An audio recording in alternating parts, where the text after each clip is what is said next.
It was a case of freedom delayed by a month, but there was plenty of good news too. The vaccines appear to work exceptionally well against the new variant, indeed against all known variants.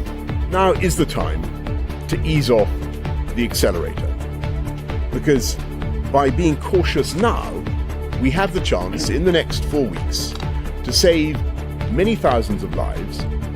But as for foreign travel this summer, Robert Peston's view tonight, forget it. No chance. Also on News at 10. There was definitive good news for anyone waiting to get married. Bigger weddings can go ahead. We're happy because obviously it feels like we can go ahead of our day. Bitter it's not going to be exactly what we wanted it to be. Biden to NATO, America is back in charge and we must face the threat of a rising China. A nightmare for Scotland as they can only watch the goal of the tournament so far. She punched a Mexican crocodile on the nose to save her sister tonight. She tells her story. I was trying to beat it on the nose and it came and I had to beat it off with the other. The desire to enthrall, not inform, Roald Dahl's secret formula for a great children's story is revealed in a lost letter.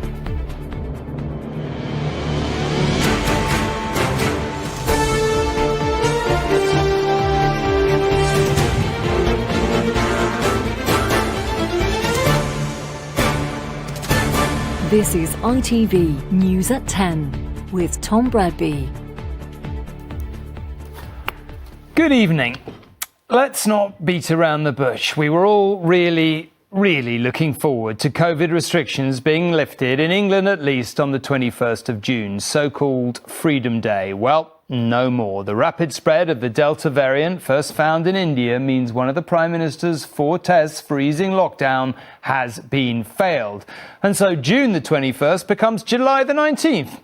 What's a month between friends? But he did insist that really would be the end of all restrictions, unless, of course, another variant turns up. He said the 4-week delay came down to a choice between potentially thousands of deaths or giving the NHS more time to fully vaccinate those more at risk. So far, just a bit gloomy, but there was some spectacularly good news too. Public Health England said the vaccines worked extremely well against the variant when it comes to preventing serious illness. The long slog isn't over yet. The roadmap will now take a different route, as the Delta variant has persuaded the Prime Minister to delay reopening to get more vaccinations done. I think it is sensible to wait just a little longer. I'm confident that we will not need more than 4 weeks and we won't need to go beyond July the 19th. But now is the time to ease off the accelerator. The concern is that in northwest England, infections are doubling every week and hospitalisations are ramping up. If that's repeated England-wide, there's a problem. Although we do not think an immediate overwhelming of the NHS is likely, if this continues on an exponential path, and in particular, if that then accelerated further due to further loosenings, then we would run into trouble. Although the Prime Minister's delaying the lifting of restrictions in England until the 19th of July, he's open to lifting them on the 5th if the data suddenly improves. Events like weddings are the main exception from June the 21st. They can have more than 30 guests if the venue capacity allows it. And the piloting of crowds at big events like the Euros will continue. But there will be no extra support for businesses during the delay. Some of the support that you currently have in place for businesses starts to reduce during this 4-week delay. Why aren't you keeping support and protections in place at the level that they're at now? Looking at the data that I can see now, looking at the scale of the vaccine rollout, I'm pretty confident that July the 19th will be, as it were, a terminus date, and that we'll be able to take things forward from there. But some businesses were already preparing for a June reopening that won't now happen. It's catastrophic, really. Yeah, we're ready to go. We've got plans from the 24th of June, that first Friday. We've got a sold-out 1200 capacity gig ready to go. Now we're not going to be able to do that. All our staff who were preparing to come back, who were excited to finally get back to work, are not going to be able to come back to work now. All the stock we've bought, we're not sure what we're going to do about that now. Labour will support the delay in Parliament, but blame the Prime Minister for it. This virus is surging because Boris Johnson left the back door open and allowed the variant to wash up on our shores. He was complacent, he dithered, and he didn't take action until it was too late. Many Conservatives aren't happy either. What I had been hoping for was something that was less based on regulation, that was something down to more conservative values of trusting individuals to make responsible decisions on their own behalves. Parliament's expected to vote on the new direction of travel on Wednesday. With Labour's help, the Prime Minister should win, but it might not be comfortable for him, as so many of his own MPs had been hoping for a more direct route out of the restrictions. Carl Dinnan, News at 10, Westminster. The Prime Minister needed some pretty strong justification to postpone the final easing of restrictions, but it was clear he and his advisers feel they have it. Plough ahead, and they say the peak of the third wave could match that seen last March. Delay, and that could be reduced by 50% with many more people fully vaccinated. And it was very clear today just what a big difference that does make against the Delta variant. Public Health England said a double dose of the vaccine prevented hospitalisation in up to 96% of cases. The Delta variant has taken hold here. Cases in Chester are now so high, teams of officials have arrived to surge test and vaccinate as many people as quickly as possible. This is one of the reasons England won't be opening up next week. If we did, we could see a resurgence of the virus bigger than previous waves.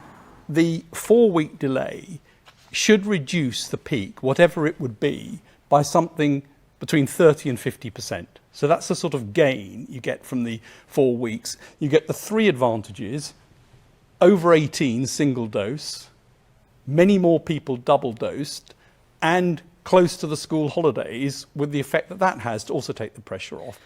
This is the data the government is faced with. In the northwest, hospital admissions have already risen, up more than 60% in the last week, and admissions are now rising across the whole of England. But scientific modelling suggests if we lifted as planned next week, hospital admissions would rise to around 2,500 a day, not far below the peak last spring. And while a 2-week delay would significantly reduce that, a 4-week delay would cut it by up to half. That's still a large number of people needing hospital treatment, but new research suggests 2 doses of vaccine is up to 96% effective against admissions, meaning those needing care are not so ill. What that means is that patients are still getting sick. Those that are becoming unwell tend to be those that either haven't had any of their vaccines or have only had a single dose. What sort of age of patients are you seeing? Some of the ranges I've been quoted is anywhere between 18 and 65. In the race to fully vaccinate more people, then, the over 40s will be offered their second jab at 8 weeks. Some, though, point out freedom is not a given, even by the 19th of July. Hospitalisations and deaths, which will be much, much further behind cases because of the protection afforded by the vaccine, but they will eventually start to rise. But they may not have done that even in a month's time. There may still be some ways to go. So I think there will be a lot of uncertainty when we come to make the next decision, as well as there is about the one we're making today. There's no doubt the third wave has taken hold. Now we can only watch and wait in the hope the vaccine passes its first big test. Emily Morgan, News at 10. Well, whilst much will remain unchanged in England after June the 21st, there was at least some good news today for couples hoping to tie the knot. The 30-person limit on wedding guests will be lifted, albeit with conditions. The dance floor is still off limits indoors, and dancing outside is officially not recommended. Just like any normal wedding then. The size of the guest list will depend on the ability to social distance, which is another famously pronounced aspect of most weddings. So not the answer couples and venues were necessarily hoping for, but still better than nothing. Max and Clarice's wedding in a rural barn last September was postponed because of COVID. This is all wedding. They've kept the decorations, drinks and favours for 138 guests in storage, hoping things were heading in the right direction for their rescheduled big day on July the 3rd. It's been so up and down with what we will be able to do, and it's been all so speculative. It's been horrible. We've had sort of a lot of sleepless nights. Weddings I mean, that can still go ahead No. with more than 30 guests, provided social distancing remains in place. But even after watching the PM's announcement, they're not much clearer. We're going to do whatever it takes to make it work, but this still won't be, for a lot of people, the wedding won't that be they nearly want. good enough. I think a lot of people won't be able to have their weddings with this news. From the 21st of June, the 30-person limit for weddings will be lifted, but there will still be some restrictions in place.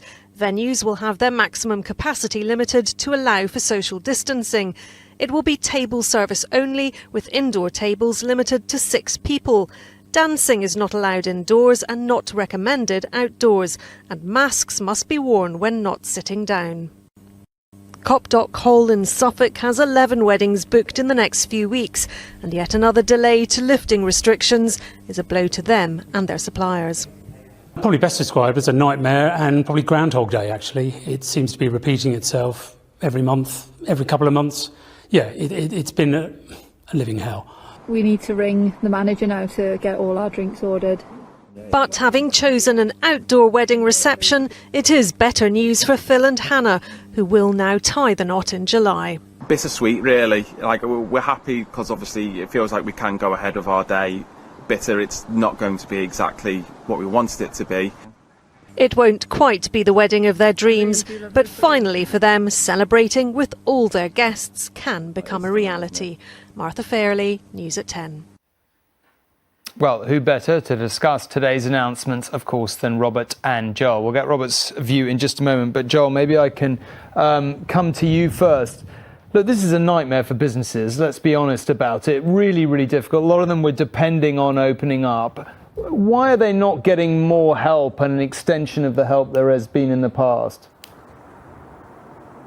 Well, for some businesses, that's definitely true. There are howls of dismay, Tom, tonight, as you've been hearing from airports, airlines, tour operators, pubs, bars, restaurants, nightclubs, cinemas, theatres, for whom this is a very significant setback. And the Treasury has been inundated with calls for extra financial support. Business groups and the unions want the furlough scheme extended and made more generous. They want more cash grants, more VAT relief, more business rates relief. The CBI is calling for a bespoke bailout for the travel sector. The TUC wants the same for hospitality, but the Chancellor's holding the line. He says there is enough financial support as it stands on the table. In a statement tonight, the Treasury says we're committed to helping businesses and individuals through the pandemic, and we deliberately went long with our support in the budget to provide certainty over the coming months. Now, we have been on a roll of sorts of late. January, February, March, the evidence suggests that individuals and households really adapted well to the business measures. We saw a resurgence in spending in April. The risk here, the Bank of England was saying only last month that it thought that actually we'd be back to pre-crisis size by the end of the year and that the majority of people would get their furlough support back. The risk here, though, is that businesses can't make it through the extra few weeks. OK, Joel, well, thank you very much. Let's put some of that to Robert. Look, I guess what businesses want to know, and frankly what pretty much everyone watching this programme is going to want to know is, you know, whenever we get to this date in mid-July, which the Prime Minister didn't seem to quite be able to remember halfway through his thing, but whenever it is that it? Are we going to be able to get back to normal? Are we going to be able to travel, for example, you know, in the summer afterwards, August, say, or not? So the thing that struck me most that the Prime Minister said today was the only thing that he could foresee that would stop him giving us, you know, our sort of old lives back on July the 19th would be if another variant turned up here that was even more infectious and more lethal. And that has big implications for what he's likely to do when it comes to travel. As you know, we have this system where unless a country is on the green list, it's incredibly difficult for any of us to go there. And actually the government says you shouldn't go to a country that's not on the green list. And I don't expect any more countries to go on the green list for months because, you know, he doesn't want to repeat the experience that he had earlier this year when this Delta variant came in from India. It was perfectly clear that the virus was running rampant in India in early April, but he didn't put India on the red list till the 23rd of April. Tons of people came from India with the virus. They seeded the Delta virus here. And that is why the end of lockdown has been deferred for a month. That is broadly, many people would say, a mistake that he made in not closing the borders with India early enough. He will not want to repeat that mistake again. And I'm afraid the implications of all of that for people who want to go abroad, either for business or for a holiday, is you're going to have to wait probably till the autumn, if we're lucky. OK, cheery news indeed. Now, ahead of his big announcement on the roadmap, Boris Johnson spent the day in Brussels meeting with NATO leaders, its headquarters providing a very different backdrop to the G7 summit on the beach. Top of the agenda, the challenge posed by both Russia and China. Key to facing that will be American leadership of the alliance, and there was a definite sense today that President Biden will be keener to take up that role than his predecessor. Look into the cameras for 15 seconds. Choreographing a socially distanced summit of 30 leaders is never easy. And whoever planned this one certainly had some interesting ideas. And watch the digital tower. But strange as it all may have looked, this was for NATO a long-awaited return to normality. A US president who appreciates the alliance, who doesn't berate allies about defence budgets, and who has no doubts about the Article 5 promise to defend any member that's attacked, has pulled the alliance back from a very dark place. Article 5 we take as a sacred obligation. And I constantly remind Americans that when America was attacked for the first time in its shortest sense, what happened back in the beginning of World War II, NATO stepped up. NATO stepped up and they honored Article 5. And I just want all of Europe to know that the United States is there. Biden meets Russia's President Putin on Wednesday. Today, he signed up to a statement that described Putin's Russia as a threat, with leader after leader here speaking about the need to confront Russian behavior, both in Europe and further afield. But even as Russia is once again being considered as a military threat to NATO, China is beginning to loom larger in the minds of the leaders here. They spent the weekend at the G7 discussing the economic challenge presented by Beijing. Today, they also talked about its growing military capabilities. Boris Johnson, hopping between summits and the COVID crisis back home, was keen that NATO rhetoric remains calm vis-à-vis China. I don't think anybody around the table today wants to descend into a new Cold War with China. I don't think that's where people are, but I think people see challenges. They do indeed. The leader's statement today talking of the systemic challenges China's stated ambitions and assertive behaviour now pose to the rules-based international order, a significant escalation in language. At the current rate of progress, how much longer may it be before China is of more concern to these leaders than Russia? James Mates, News at 10, Brussels. Still to come, an ITV exclusive. I didn't feel any pain from when it bit me. I was just focusing purely on her. An ITV exclusive interview with a woman who punched a crocodile to save her twin. And Roald Dahl's secret to writing for children is revealed in a letter hidden for 3 decades. Those stories and much more after this very short break.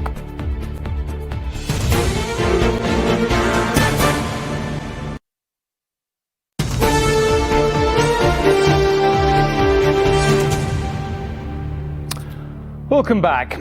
Football fans had to wait a while for Euro 2020 to start. The clue, after all, is in the name. For loyal Scotland's followers, though, it's been 23 long years in the making. Before today, their last men's match in a major tournament came on June the 23rd, 1998, a 3-0 loss to Morocco. This then was a chance to create newer and happier memories. The passion of the 10,000 inside Hampden Park making them sound like far more. Sadly for them, the Czech Republic didn't read the script. And extended highlights and reaction from all of today's games follows the news where you are. Now, last month was a painful one for the BBC. An inquiry found reporter Martin Bashir used deceitful means to secure his 1995 interview with Princess Diana, with the corporation's own probe labelled woefully ineffective. It prompted scathing criticism from Diana's sons, Princes William and Harry, and also another internal investigation, this time into the BBC's decision to rehire Mr Bashir in 2016. Well, today it delivered its findings, and while it raised some questions about the process, it found no evidence he was allowed to return to cover up events surrounding the Diana interview. If only we'd known then what we know now, says the BBC. Once the separation had occurred, 2 decades after his interview with Princess Diana, and after there'd already been an investigation into the fake documents he'd used to help secure the scoop, Martin Bashir was rehired by the BBC to become religious affairs correspondent, later religion editor, because, says a fresh report, he was the best one for the job, dismissing suspicions of a cover-up around his rehiring. I'm not excusing it. I'm just saying that it's easy with hindsight. But what really has happened here is we now know the level of deception, the level of problems in that original securing of the interview. And that's where the problem lies. the use of scripture indefensible. There was criticism that other subsequent controversies involving Bashir while he worked for 2 US networks were not properly looked into, but that the BBC interview panel simply didn't know the extent of the reporter's deceit. The findings have been greeted with some incredulity. And we are told in this report that he got the job because he had a great grasp of theology. Well, he didn't have much of a grasp of morality and was entirely unfit for the job, and they should have known that. It's ludicrous. Is it safe? Of course. The reporter's reputation for securing big interviews, like his one with Michael Jackson, meant he was in demand with broadcasters, says a former BBC executive who commissioned the Jackson documentary for ITV. We wanted to get exclusives. We wanted to set the agenda that others would follow. And the one reporter who had carved himself a huge reputation for doing that was Martin Bashir. That's why we wanted him. Tomorrow, MPs on the Commons Culture Committee will question 3 BBC bosses, past and present. The one in charge when the Diana interview went out, the boss when Martin Bashir was rehired, and the current Director General who's handling the fallout. Nina Nanar, News at 10 at New Broadcasting House. As twin sisters, Georgia and Melissa Lorry shared a unique bond, something that has surely only been strengthened by their near-death encounter with a crocodile whilst on a trip to Mexico. Georgia has been speaking exclusively to ITV about their terrifying ordeal, which saw Melissa dragged underwater before her sister came to her rescue, repeatedly punching the crocodile until it left them alone. The tear on Melissa Lorry's nose is the only obvious sign of the crocodile attack, which would have killed her had it not been for her twin sister. Yet beneath the gown she has multiple bite wounds, so severe she had to be placed in a coma to allow her body to recover from sepsis. As her sister improves, Georgia Lorry has told of the moment the crocodile attacked. We saw the crocodile and we tried to swim to safety, but unfortunately my sister didn't escape that. So yeah, it took her under. She actually told me that she thought this is the way that she's going to die, and she was really scared. The girls had checked with their German guide that it was safe to swim in the Mexican lagoon in the minutes before the crocodile attacked. They were told it was, but since the attack, signs have gone up to protect others from a similar ordeal. And dragged her body towards me, laid her on my chest, tried to revive her, and she started going into a fit, and the crocodile came back twice, so I beat it off. But the third time is when I sustained the most injuries. That's from when I was trying to beat it on the nose, and it came, and I had to beat it off with the other fist. Because I was trying to death roll her, right, and try and drag her away. Just the adrenaline kicked in, and I didn't even feel any pain from when it bit me. I was just focusing purely on her. The girls were pulled onto a boat as Melissa slipped in and out of consciousness. She remembers it dragging her underwater, And she remembers feeling like she was going to drown. And also she said she felt like her arm was ripped off. She said the only other thing that she remembers is me singing to her on the boat. Georgia sang throughout that journey, as she and her sister had throughout their backpacking trip. A trip they hope will continue once Melissa is well enough. Emma Murphy, News at 10. Really is quite some story. And finally, tucked away in his writing hut at the bottom of the garden, Roald Dahl imagined and wrote the stories which are known and loved by children and plenty of adults all over the world. So just what was the secret of his incredible success? Well, in his own words, it was simply to enthrall. In a handwritten letter going on sale at auction tomorrow, he said his aim was always to make readers of young children. With global sales of more than 300 million, he certainly did that. The one thing he longed for more than anything else was chocolate.